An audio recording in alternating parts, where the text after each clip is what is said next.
Welcome to the MFR Coaches podcast, where we talk about how you can create a six-figure MFR practice. I'm your host, Heather Hommel. Not only have I been practicing MFR for 11 years, I'm also a life and business coach, especially for MFR therapists.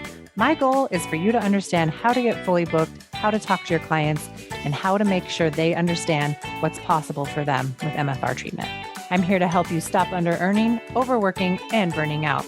I'll lend support so you can create the MFR practice you've always wanted. Learn how you can do it too, even if you live in a tiny town, and even if you're just starting out, and even if you've ran your practice for years.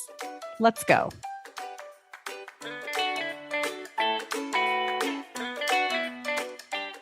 Hey, everybody, and welcome back to another episode of the MFR Coaches podcast. I am joined today by my podcast manager, Collet McKenzie, and I thought it would be fun to start to kind of interview all of the people that are on my team so you guys can get a sneak peek into behind the scenes of what happens. Like, how do we create this podcast every week? How do we create all of the emails, all the content, like everything that comes out? So one by one, I'm going to be interviewing every member of my team.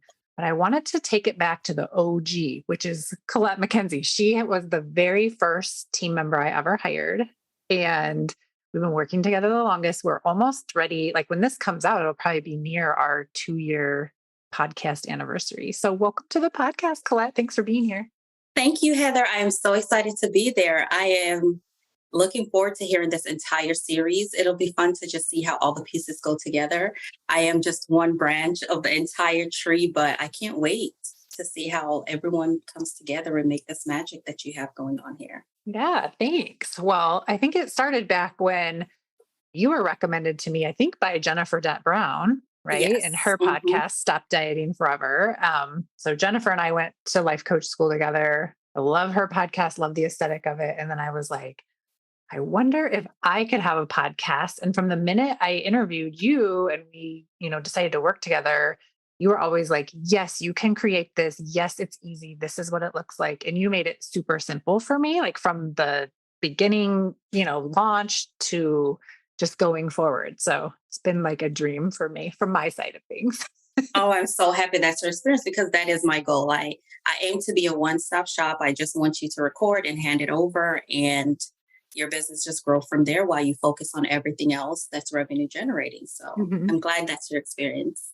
Yeah, it's been awesome. It is such a relief to be able to just have an idea, record it, and like send it off to you, and then know that the finished product is going to help somebody on the other end. And people are going to get everything out of it that I intended, which is super fun. Because sometimes when I start with an idea, I'm like, I have no idea if I even make sense. And I feel like you always make it make sense as the finished product. It always comes together, no matter how crazy of an idea it was or how much I was like, I'm just having shower thoughts again. Here they are. Yes. And the reason before that is because honestly, in a sense, I'm sort of your ideal client. I don't have an MFR business, but I do have a business, and you're helping MFR therapists build out and operate a successful, thriving business. And so a lot of the information that you're putting out there, I have been able to use it and interpret it in what I'm doing too. So this is why it's so great when I listen, I'm able to basically reverberate what it is that I'm getting from that information. And once you review it, you're like, yep, that's what I meant to say. So it's like perfect. Yeah. I love that. So tell us more, like you out of anyone, probably. I mean, maybe my listeners listen to episodes multiple times, but how much do you listen to an episode, and like how intimate are you with that content before they ever hear it on the podcast? So on average, I'm listening to each episode at least 3 times. So I get the raw file from you and I'm listening to it just so I can get a sense of what's going on. I try to write the show notes first when it's like fresh and it's my first time listening. So I listen, I kind of jot down the show notes. I'm currently working with an editor. So now I've offsourced that to him. He gets it edited. Once it comes back to me, I'm listening again. One, to double check his editing too, to make sure I still feel the same as I did the first time I listened. And the show notes are as clear and accurate as they can be. And that the clients that you're trying to reach will interpret the information and it'll be useful for them. And it's, easy to understand because though people who are consistently listening will just go directly to the play button. But if you have a new listener, they may want to read the show notes first to make sure that it makes sense. The other thing I'm checking with that too is I'm making sure that I'm throwing in words in there. So as people are searching for you just on Google, that those words will pop up. So they may just search for that one word and you'll pop up and they'll go find the podcast and listen that way. And then I try to listen to it again right before I go ahead and publish it just to make sure, okay, this is the right episode, the right number, the right date I'm publishing it. Everything's perfect. That's so good. Yeah. And I think it goes to show like we've had very few mistakes. Like there's been some like funny things here and there, right? I think usually it's my end. Like I've like turned in like misspelled names, but a lot of the time, like you catch it before it ever goes out. I think we had one that went all the way out and got published. And then I was like, oh shoot, I spelled that name wrong. But like for out of 100 episodes to have that only happen one time. Yeah. And I think we had like a funny edit once where like I was like, oh, take that out. And I missed. Yes. That sometimes happens because I listen too much. So then my brain is like, oh, she's going to say this next. And I totally miss focusing. But I mean, I actually kind of like love that because it just shows that like we're human beings and it's humans on the other end of this microphone, on the other end of your microphone, on the other end of the keyboard, on the other end of the headphones that are like translating hours and hours of speaking into, like a 45-minute podcast. Yes. And sometimes like in the beginning, I think I used to probably have a lot more edits, right? Like where I'd say something and then mess it up and then be like, oh, wait, just a minute, pause, take that out, start again. I'd lose my train of thought. And you have to piece all that together. I do. And it takes long. The editing is probably the longest part of podcast production. And that's why I reached out to get some help with that part of it. But you have gotten so much better. I can tell you're way more comfortable with the content and the mic and the audience. So you just get on here and you're just like flowing now. So the process has gotten a lot easier, I find, as people get more comfortable being behind the mic and identifying with who they're speaking to and getting feedback and reviews and likes so they know, okay, I'm on the right track, and the comfort level just shows up from there. Yeah. I used to be super awkward. I think I always sent you like the video instead of the audio, which had to be really funny to watch in the beginning. Like I didn't even know the difference between the video and the audio files that I would download. Yeah. I didn't know how to set up my mic. And I also like used to not write anything out before. And I'm back to like not always having it scripted out. But for a while there, like I would write the whole show ahead of time. Yes. And then I remember we had a conversation about that. I was like, I listened and I got the point, but if you could at least have bullets. Yeah, exactly. Because I think sometimes my train of thought is just like all over the place and I'm not even sure what I'm going to talk about, which I'm glad that I let myself have the freedom to be kind of messy until I got better at it. Yes. And no one's ever been like, oh, your pod show or your podcast is like really shitty. Nobody has said that so far. So I think it's great to do that for some episodes because the audience really gets a sense of your personality. Like this is just me rambling and throwing ideas off the top of my head. But at the end of the day, it's still valuable, so it's good to do that. It's good to have episodes that are not always perfect and structured. Yeah. And here's the thing, like if I have a thought and I feel like it's going to be helpful for the audience and I only have the time to come and just like spill out whatever I'm thinking about, I feel like there's much more value in that than not doing it and possibly never having that thought again and never being able to share it again. So absolutely. I agree with that 100%. Yeah. So I just appreciate too that like you are willing to put together whatever show I end up sending in, like regardless of if it makes sense to you or not. Like at the end of the day, I think it makes sense to the audience members. And it's just nice to have that like artistic freedom, I guess I would call it. And you're not over there like, this is dumb. Or if you are, you're keeping it to yourself. Yes. No, I've never had that experience with your content at all. That has never been my experience with your content. Like I said, there were times when I was like, okay, we need to get to the point a little bit. And we've had those conversations. That's when you started scripting a bit more.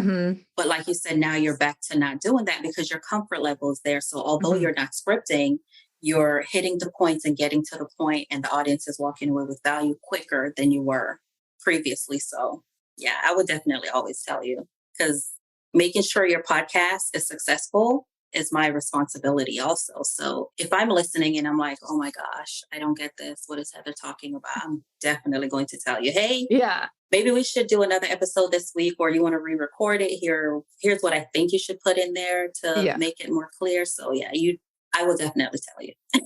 I appreciate that.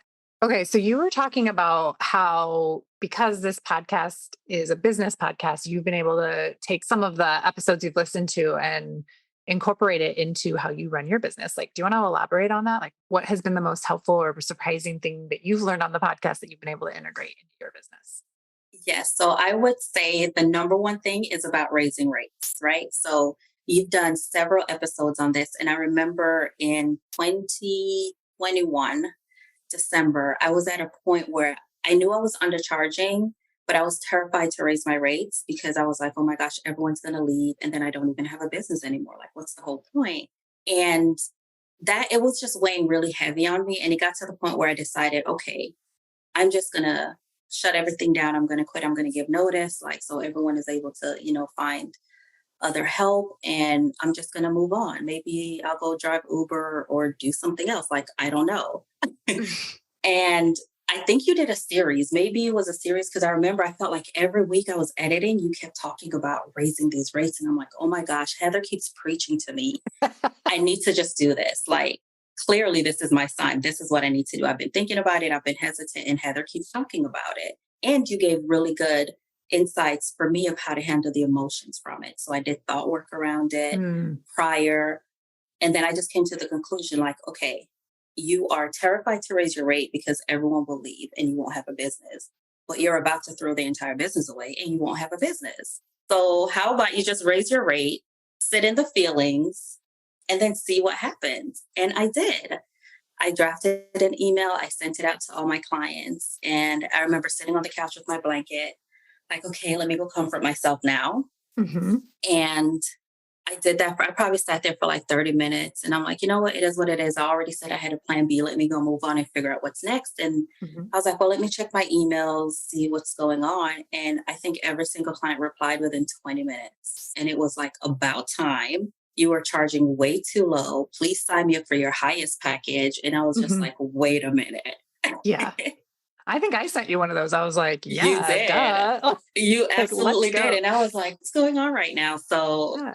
that moment was just like a mix of emotion. I was so relieved, so excited, but still like shaking, like, oh my gosh. My value became so apparent in that moment. And I was just so grateful that I was able to edit the episode, and it kept repeating in my head. And I felt empowered enough to say, you know what, it'll be okay.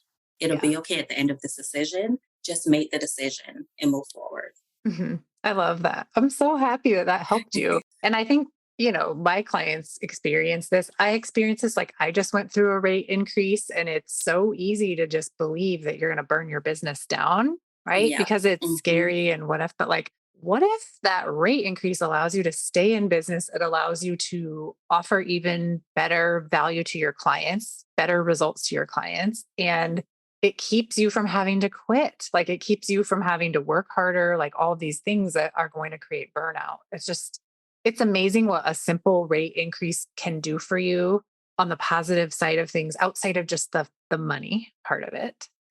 And Yes. also how it allows your clients to be transformed as well, right? Like, for me, it was like really recommitting to the value of my podcast. And Yes. most of my business, it's been the highest expense that I've had.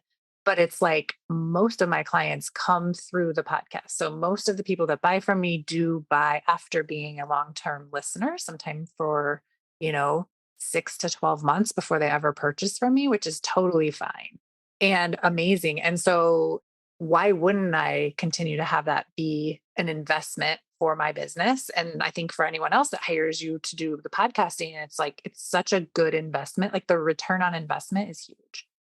Absolutely. Yes. That's Yeah. the thing about podcasting. It's not a quick fix. It's not a gamut. Like, you literally have to put the content out there, be consistent, but people get to know you so much more intimately because you're basically in their ear every week, Mhm. right? Like, they're Yeah. taking you on their run, their walk while they're cleaning their home.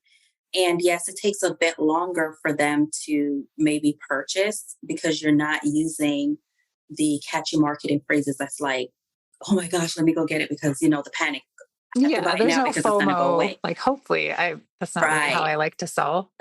Right. You There know? isn't. Yeah. That's what podcasting is meant to be. It's meant to create relationships just Mhm. with someone spending their time listening to you. And there will be a return on investment for sure, but it does take time. It takes consistency. Mhm. But those clients are usually clients that will refer people. Yeah. They will stick around because while they're listening, they're getting such value, they're putting it in place. They're seeing results from that before they even work with you. So once they start working with you, it's like, the perfect storm after that. Yeah. Well, and I would say my very best clients, the clients that are the most coachable, that get the best results, come as a result of listening to the podcast for quite a while before they come for coaching. And so, like, they kind of understand how I work. They understand what's involved. They understand what's expected. They have better transformations than even people that come from another client referring, right? Because I've had Mhm. some people buy at the last minute or they ask to get in last minute and then they ask for their money back because they actually didn't know what they were buying. They didn't know that they thought they could just pay money and have a transformation. And it's like, no, Mhm. like paying me money doesn't entitle you to the transformation. The transformation happens when you understand exactly what you want and then you take the action to get it, even while you feel incredibly uncomfortable, right? Like raising your rates. And you allow yourself to be coached through that so that you can withstand any feeling that you're going to have during that process. So, Yep. Yep. I so can it's see fun. that. Yeah, I can definitely see that because they're learning your brand, they're learning your voice. I'm sure those discover calls are way different than someone who just saw a Facebook ad or something. Those conversations, I can imagine they're saying terms that you would say. They're Hmm. bringing up things they heard you say on the podcast. They're Hmm. putting their scenario in it. And the conversation is more valuable that way, I think, as well. And it's easier for them to make the decision. Yeah. And now I don't even do intake calls anymore. I don't do what is possible calls anymore. Like it's Nice. all like every sale comes through the podcast, or raise your rate boot camp, like something I've done live, which is all advertised on the podcast, Hmm. or overcoming objections, which was a big one. And I had 99 people sign up for overcoming objections. Wow. And I really feel like not only was my email game like on point, like I really spent a lot of time in my written communication with clients, but I had never talked for so long and so often about something. And like, it's like I created free advertising on my podcast. And I like started to use the podcast to invite people to join that. Yes. That's what it's for. Yeah. That's I never absolutely what thought it's about for. that before, though. So like every so often I'd be like, this episode is sponsored by, Yep. That is X round of group absolutely what it's coaching. used for. Yeah. I'm so happy to hear that. That's a really cool result. I've never heard of a result like that where you've completely got rid of Discover calls simply Mhm. because you've already done so well marketing your services through the podcast. So when people show up to buy, they're just paying and you're getting started. Yeah. Because especially with the client interviews you have, I'm sure people are seeing themselves in those individuals and they're like, yeah, this is for me because that sounds like what I'm going through. That's going to be the results I get. Mhm. So that is so cool. Yeah. It's I really love cool. hearing And it that. helps me to scale, right? Because if I want to have 20 people in my group every time, I don't have time to do 20 sales calls to find the perfect match, right? So I'm counting on the podcast, I'm counting on my emails, my social media posts, those kinds of things, and the free trainings or the low ticket trainings that I do to help people understand and to see in them that they're the ideal client so that they opt in, right? They're the people that have had at least 3 MFR seminars and they're ready to grow their business. And I want to grow my business and scale my business and be, my only goal is to help my clients get those results, get the 6-figure business, all those things, and feel awesome in their business while they're doing it as much as possible. We're still going to feel crappy, but when they Yeah. can hear other people doing it on the podcast and they decide that that's for them, we don't need to add another layer in it where they have to get on a phone call with me so I can tell them that it's okay. Like I'm just telling you right now, it's okay. Like if you meet the threshold of you've had 3 MFR seminars, you want to start your own business and you want to eventually scale to 100K, like let's do it. Yeah. I love it. I hadn't thought about that either. So this is awesome. This is Yeah. good for me to know. It's an additional benefit. It is an additional benefit. And I think for anyone that's considering starting a podcast and like possibly hiring you, like that is the goal to be able to be in your business, but not have to be so tied to your business that you're still responsible for every aspect, but like the amount of hours that you actually have to work and show up, like if that can scale back so that you can spend more time creating really good content and Yeah. like clarifying the messages that you're giving to your clients.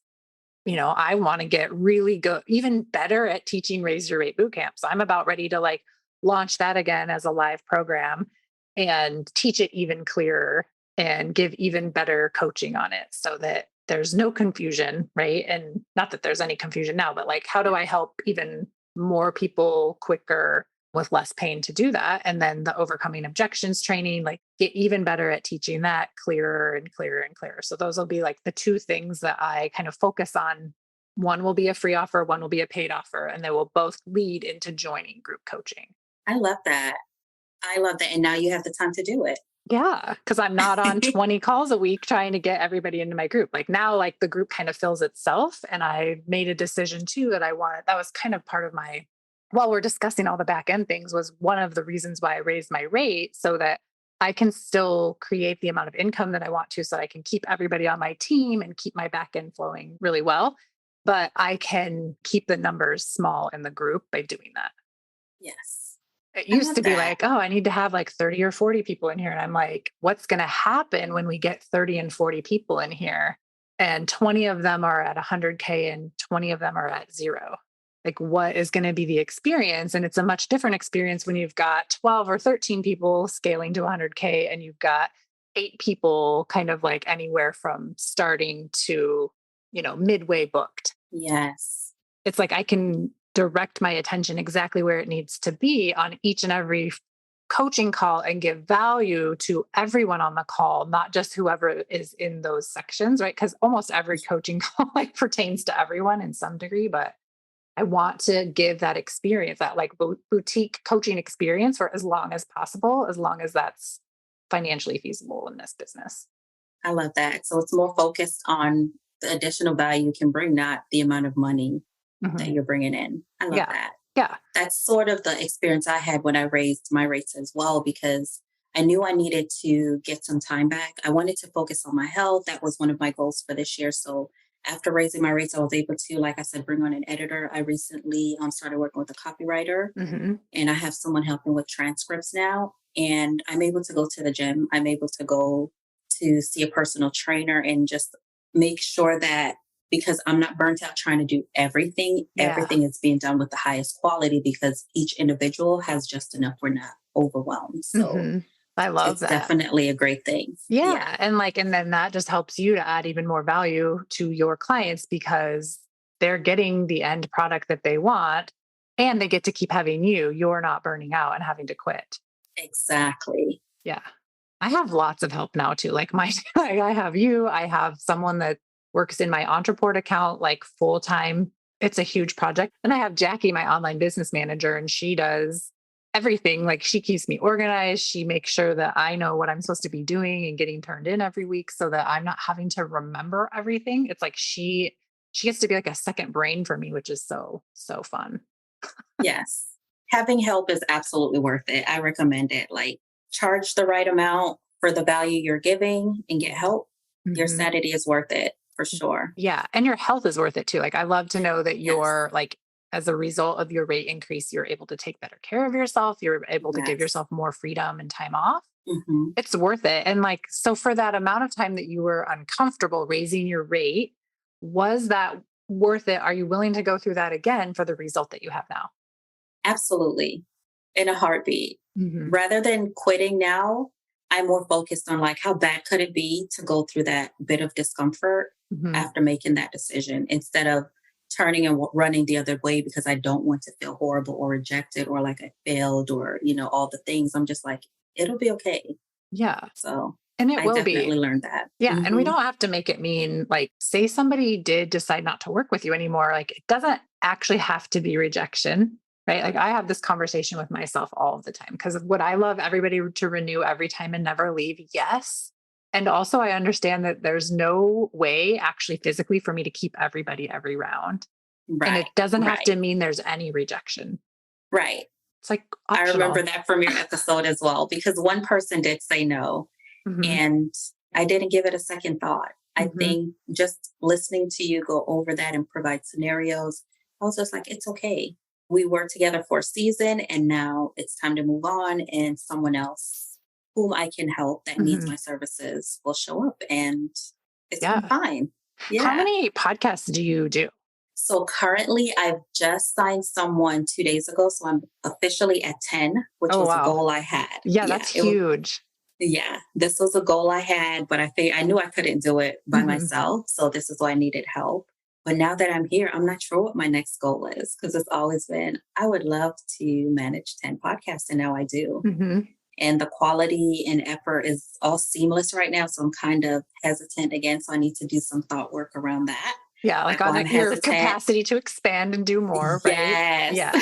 Because your team can expand. There's so many Absolutely. Yeah. options. Yeah. When I look at like your podcasting page and I see some of the other people that you do their shows, I'm always like, hang on, like she does famous people's podcasts. So it feels fun to like have the varsity team and like have the high end podcast editor and be a part of that. I don't know, it's just good for my self esteem, I guess. And I like, I just, You're so funny. I'm like, huh, these are some heavy hitters. Like, especially like, like people like Jennifer Dent Brown and stuff. Like, she has so many downloads.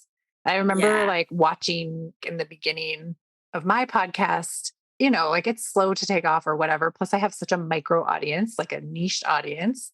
But that's the thing you're doing. Every time I check your downloads, I try to check once or every 2 weeks. And I'm always Yes. like, oh my gosh, because your niche is so small, but you're doing amazing. Yeah, it's Your awesome. marketing is on point. It's thank you. Well, I feel like I finally really got into my groove and like I know when I first started out, and this is just like kind of a fun part of talking about all this behind the scenes stuff is like when I first started out, I didn't know the power in being really definitive, like really defined in what the results for your clients are. I wasn't ready to say I can help you make 100K. I was a little afraid of saying that. I was a little afraid of like who do I think I am? Like I'm going to get in trouble for doing this stuff. Like I don't even know who I was then compared to who I am now. It was a totally different situation. But going through that whole process, it's the same exact process that people go through when they switch from like traditional physical therapy or traditional massage into a myofascial release business. Like it's the same thoughts, like who do I think I am? Like to charge as much, I don't even know what I'm doing. I didn't know my messaging. I think I talked down to my audience. I think I asked too many questions thinking that they would identify with the questions instead of like, now I just tell them what the problem is. Like you're Yes. afraid to raise your rate. So you just don't do it. And that's why you're burning out and you're overwhelmed. That's why you Hmm. resent your clients, right? Like the tone of everything has changed. It's just very direct. I'm not afraid to say the thing. I'm not afraid for people to be offended. I mean, of course, I don't go out of my way to try to offend people, but I'm not so hesitant to offend people. And I'm not worried that people are going to reject me. I've lost friends doing this. I've had lots of friends in the MFR community that like somehow our relationship has changed from me not being a hands-on therapist. Like doing this has changed our relationship. And I've had to just let some of that go and not let it mean anything about me or my ability to help people. Of course, it hurts. Like Absolutely. no one wants to be like broken up with or whatever, but that Right. it's okay. I'm willing to take it for the team. Yes. And you know what, Heather, the beauty of that journey, because I've seen your transformation, like as I'm listening to these episodes and I'm hearing you get really clear on who your audience is, what you're saying to them, what you can deliver to them. I just think of the person who's going to be brand new to the podcast going back and listening to that transformation as a business owner. They're also going to think to themselves, you know what? I don't have to have it figured out all the way and it doesn't have to be perfect. I'm going to get started, Yeah. because you can totally see that transformation throughout the episodes and it's beautiful. So Thank to me, you. you're a living example to your clients and potential clients that just get started. Yeah.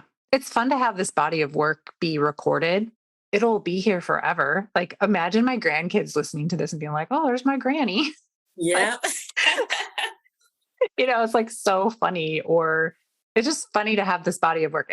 I'm very proud of it. I'm more proud of well, I'm equal parts proud of like the book I've published, but this podcast is really a legacy thing that I can have forever. And Yeah. like, I just have it now forever. It's like out in the universe. It's here to stay. It's a body of work I've created. And I think I've done this entire business where I've like had ideas and taken action maybe 6 months to a year before I'm ready. Like, I think I was only like, I started the MFR coach in October of 2020, and then I hired you in April of 2021 to do the podcast. Like, Yeah. that's October, November, December, January, February, March, April, like 7 months into my business. I'm like, I'm just going to start a podcast. Like, let's go. Yeah, actually, it was a little bit before that because your anniversary is on the 22nd. Of March? So, Or, yeah, okay. of March. Okay. So it had to be sometime in January, February. Yeah, that's crazy. Like now in my mind, I'm like, but also like, I'm so proud of my younger self, like, and the amount of courage it took to do that. Like, and I wasn't like, I didn't have very much money coming in. It was like a big commitment to commit to doing the podcast. And I was like, I don't even know what I'm doing. And a lot of like in coaching, the standard talk is like, don't hire out for anything that you could be doing yourself. But I just knew that I would get I would get. Yeah, I listened to that for too long. Don't do that. Don't do it. And if you can do it and you can get the help, like do it. For my clients, like that means getting a bookkeeper, hiring a housekeeper, getting meals delivered or whatever, like anything that can make your life easier so that you can enjoy it more, even ahead of like it really making sense. Yes, I agree.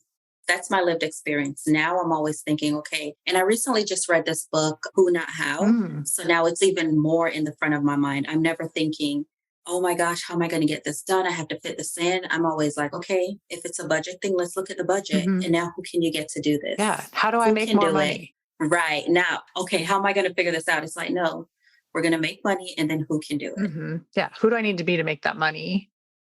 Yeah. I think that's another funny thing that I see happening with my clients. I don't know if this happens for you. It definitely happens for me is like, sometimes I forget that I'm going to like make more money. Yeah. It's like, I'll make money and then maybe I like have a pause. Like this time I did a whole pay in full situation. So it's like, I get like a truckload of money and then there's just going to be no money for a while coming in, but there will be a time where another truckload comes by. You know what I mean? Or like, there's so many more ways you can make money. Like we can always become Uber drivers if we had to. Right. That's my go-to. But you're right. I usually see the hesitation with my clients around this time. There's something about the beginning of the year and planning that out and deciding what that would look like. There's always some hesitation of, do I continue? Do I not? Do I continue? Do I not? So like what happens if you just keep continuing? Like I would never be like, I think I'm at over 26,000 downloads now, probably close to 27. And I remember when like I would get 2 downloads a day and that would be like incredible. Be like 2 people listen to this. I'm like, is it just counting me? Is it my grandma? Like for a while, my grandma was the only one liking any of my posts. I'm pretty sure listening to my podcast, if she knows how to do that. I feel like my sister was doing it for a while until it became boring for her because it's not something she's interested in. Right. Yeah. And now look. Yeah. Right. It's crazy. I'm very proud of it. And I owe it to the support of you. And like, I'm also proud of myself for just being really good at hiring the right people, even when it was scary and I didn't know what I was doing, Yes. like taking good referrals from people, like trusting other people's decisions to help influence my decision. Absolutely. Yeah. Yeah. Okay. So what would you say to people about working with me? Like, what's it like to work with me? Am I kind of like mean? Am I ornery? Just kidding. We're going to cut that part out. Feel, no, not at all. You're actually the total opposite of all those words you just said. I feel the most comfortable working with you, to be honest. It's like, I don't know. I know I'm going to get value from the episode listening to it, which is something I'm big on, picking clients that I'm already interested in the content because I have to listen to the episode so much. But then when I go to write the summary and all of that, I'm never hesitant. Like, okay, is this her brand voice? Is she not going to like this word? Is she going to like this word? Because that is something I have to do depending on how specific a brand is. I'm always like second guessing myself. But with you, it's like, you're already so, I'm going to use free spirited for lack of a better word. It's not, you only use certain terms and you stick to this word because that's what your audience understands. It's like you're just speaking to other humans. Yeah.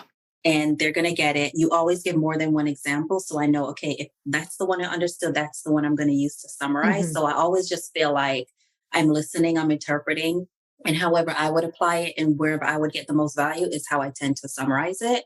And then I go back and throw in those words that make it internet friendly. Yeah. So I feel really comfortable working on your content. Absolutely. Good. I love it. Let's never stop. Let's just keep going. Going.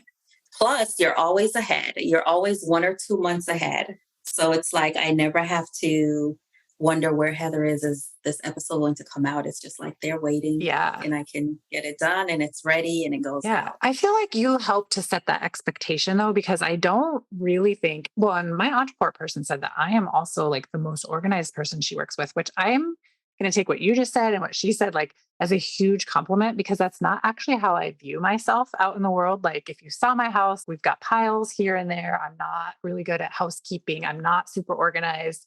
I don't like to run late. So I'm usually like right on time to appointments or maybe a little bit early. But it has forced me to become a planner and forced me to really decide like what is going to be the most useful and the most helpful.